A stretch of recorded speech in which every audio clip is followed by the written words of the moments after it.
Michel Field, bonjour. Bonjour. Bienvenue au Buzz Media TDF Le Figaro. Alors vous êtes le directeur exécutif de l'information du groupe France Télévisions. La campagne électorale vient de se terminer. Elle a été compliquée, elle a été éprouvante, voire même elle a été violente. Quels enseignements tirez-vous, par exemple, du débat entre Marine Le Pen et Emmanuel Macron, du débat d'entre deux tours qui a été particulièrement violent?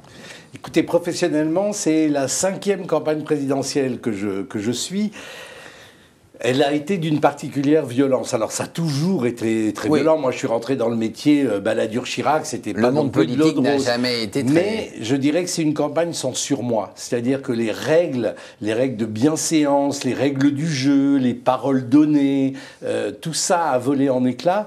Et c'est vrai que l'âpreté du débat de l'entre-deux tours ne fait que catalyser et refléter l'ensemble de la campagne. Ouais. Et c'est vrai aussi que nous, à France Télévisions, on a essayé d'être au plus près de la vie politique depuis septembre avec l'émission politique.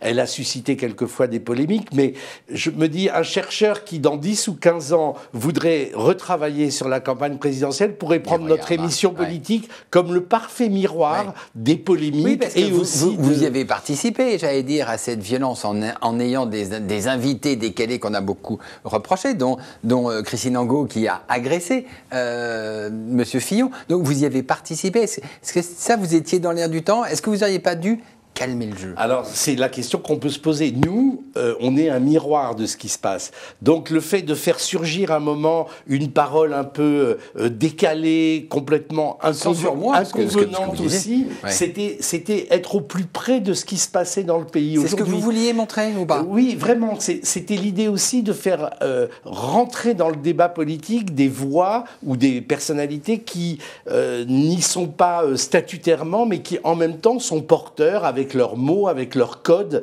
d'une vérité partielle du pays. Ça a été notre pari. En même temps, l'émission politique ne peut pas se réduire aux petites polémiques sur les clashs, parce que c'était quand même à chaque fois une émission de 2h30 qui a joué un rôle de métronome dans cette année. Ça a été le grand rendez-vous politique de la saison. Mais alors du coup, certains candidats et beaucoup d'électeurs ont été et sont très virulents contre les médias. Est-ce que les médias sortent grandis de cette campagne? Je ne sais pas s'ils sortent grandis. En tout cas, il y aura une analyse a posteriori à faire. C'est quand même assez compliqué pour les médias. C'est une réflexion collective qu'on doit avoir. Comment on traite un parti, une force politique qui est un peu borderline vis-à-vis même du système républicain. En même temps, on est forcément appelé à être impartiaux, objectifs, l'égalité du temps de parole doit être respectée. Est-ce qu'on peut avoir le même traitement pour tout? Voilà, ça c'est des vraies questions, j'allais dire, déontologiques qu'il va falloir se poser, j'allais dire, dès aujourd'hui. Exactement. 2012, France Télévisions avait fait une belle campagne, une campagne où il était largement en tête. Cette année, donc 2017, vous avez pris des risques, on l'a dit avec l'émission politique, vous avez pris des gros risque avec ce qui n'a pas été un débat finalement entre les 11 candidats le 20 avril. Il a même failli capoter. Vous y êtes mal pris cette fois-ci? Oui, j'ai lu ça un peu dans la presse, amateurisme, etc. Oui. Pas du tout. Le choix du jeudi précédant le premier tour, on a été les premiers à le poser. C'était fin janvier. Mais c'était très risqué, vous le saviez. C'était risqué, mais ça procédait d'une analyse qui a d'ailleurs été confirmée, à savoir qu'un gros tiers de l'électorat, jusqu'à la veille de l'élection, n'avait pas encore décidé pour qui voter. Ça aurait été un risque s'il y avait eu des signaux d'appel des candidats en disant on ne veut pas cette date-là. Or, en fait, on a été dans un consensus sur cette date jusqu'au moment où tel ou tel candidat a trouvé astucieux dans sa stratégie de campagne de s'en prendre à la fin du débat. On y est arrivé, c'est ce qui importe. Oui, ça n'a pas été de tout repos. Ça a vraiment failli ne pas se faire? Jusqu'à la veille. Mais vous savez, ma consoeur Catherine Nel, pour ce débat apparemment plus paisible des 5, ça n'a pas été de tout repos non plus. Elle pourrait vous expliquer qu'elle a dû subir aussi... le traitement critique des médias est devenu un élément clé de la stratégie politique de certains candidats, et ça a rendu les choses un peu compliquées, mais très passionnantes. Donc vous assumez d'avoir choisi cette date non seulement je l'assume, mais je la revendique. Et d'ailleurs, en plus, on a eu affaire à un événement qui était le traitement de l'attentat en direct, et tout le monde s'accorde à dire qu'on a plutôt bien géré, grâce à David et Léa, ce qui s'est passé. Si ça s'était mal passé, vous risquiez votre place? Vous savez, on est à un poste où on risque sa place tous les jours, à toutes les heures. Voilà, si on n'a pas conscience d'abord qu'on est le service public, ça veut dire au service du public, et qu'on continue la tâche des prédécesseurs et on prépare la tâche de ses successeurs avec un sentiment de provisoire qui peut éventuellement durer. Vous êtes dans un continuum qui est le service public. Vraiment, et du coup, c'est pas ça qui doit nous guider. Ce qui doit nous guider, c'est de faire le bon boulot et surtout de pouvoir exalter cette rédaction, parce que la force de France Télévisions, c'est une rédaction absolument incroyable, à la fois dans ses ramifications régionales, dans les Outre-mer, et puis surtout cette qualité journalistique de la rédaction de France Télévisions. Et la rédaction a joué le jeu, c'est-à-dire qu'il y avait à la fois dans les régions, au niveau national. Mais vous l'avez vu dans les soirées électorales, France 2 et France 3 et France Info, notre nouvelle petite chaîne info, je dis petite au sens de petit bébé, parce qu'elle n'a que 7-8 mois. Elle reste toute petite oui, aussi. enfin, sauf que sur le numérique, ça a été le premier site vu le lundi qui a suivi le premier tour.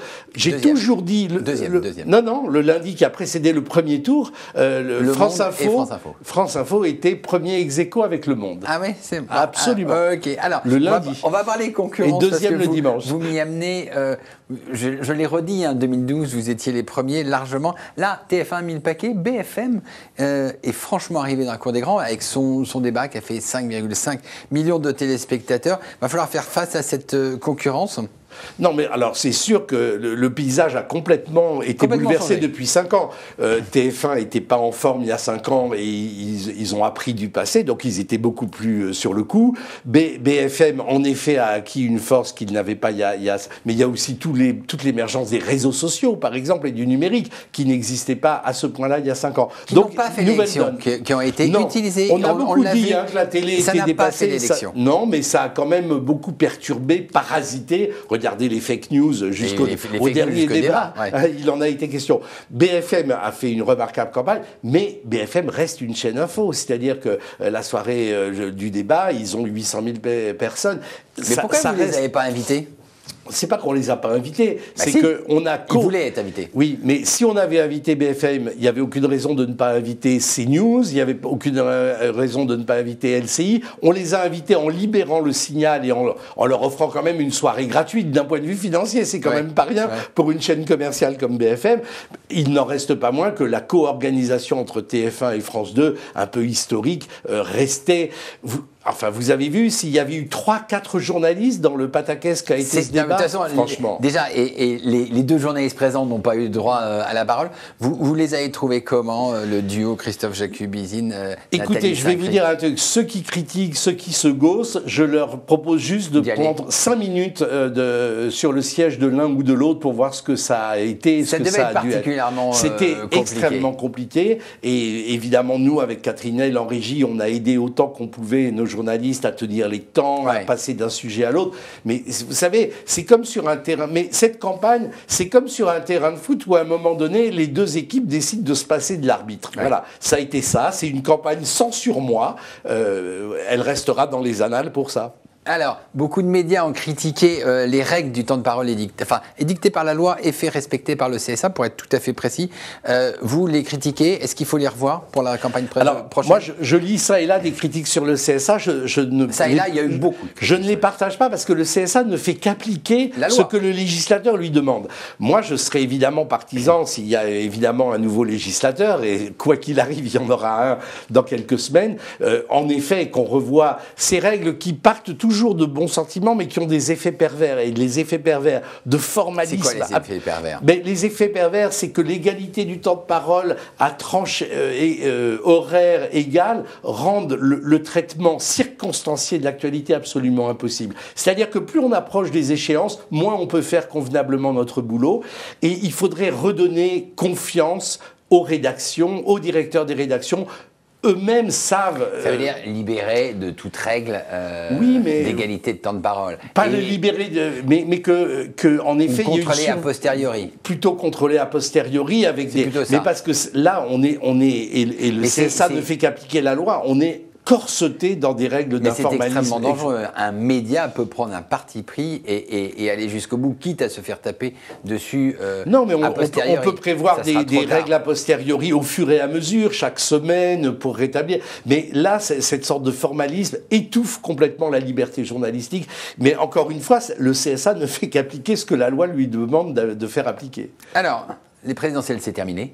j'allais dire enfin, les législatives arrivent. Quel est le dispositif de France Télé pour les législatives? Les législatives, si vous voulez, pour nous, c'est l'âge d'or de notre rédaction, parce que vous savez, France Télévisions, c'est évidemment la rédaction nationale de France 2 avec sa fougue habituelle et vous savez, c'est pas une rédaction habituée à la platitude journalistique. Non, on y reviendra parce qu'il y a quand même eu des tensions entre, entre Laurent Delahousse, David Pujadas. Mais ça, écoutez, il y en a, je crois, à chaque occasion, c'est aussi des fortes personnalités.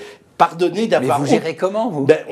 La preuve, on gère en faisant une soirée qui a été la première regardée sur la télévision, parce que ce que je voulais offrir, c'était la force collective de cette rédaction. Il y a Pujadas, il y a Delahousse, il y a La Caro, il y a Julien Buget, il y a Leïla Kadour, il y a des incarnations formidables sur France 2, il y avait Carole Gessler, Francis Letellier, il y a Émilie Fadruyen pour France 3. Je veux dire, on a une pléthore de talents, ne nous le reprochez pas. Et tous ces talents vont s'exprimer aux législatives, parce que la force de France Télévisions, c'est sa rédac nationale de France 2 et les rédacs de France 3, mais c'est aussi tout le réseau qu'il y a dans les régions, dans les Outre-mer, François, les premières, et ça, au moment des législatives où la dimension régionale est essentielle, on va pouvoir quadriller le terrain, et France Info, nouvelle venue, avec son écriture singulière, un peu décalée, un peu décryptage, va offrir ce petit complément et supplément qui manquait. Donc vraiment, on est déjà complètement pris dans la passion de proposer des législatives hors normes. Vous n'avez pas peur que les législatives soient encore plus violentes, encore pires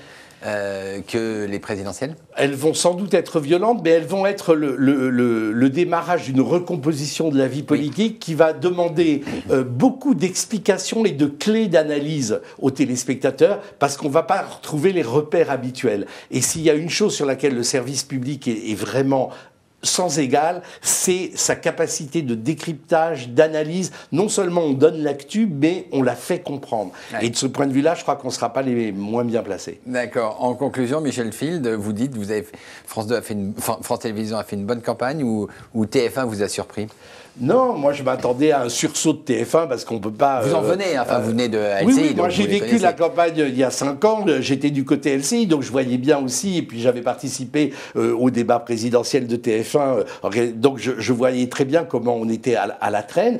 Je crois donc... TF1 s'est réveillé, BFM était un nouveau challenger, les réseaux sociaux aussi, et quand on fait le bilan, France 2, France 3, les premières, c'est-à-dire France Télévisions, a fait une remarquable campagne présidentielle. Très bien, Michel Field, merci beaucoup et bonne chance pour les législatives. Merci.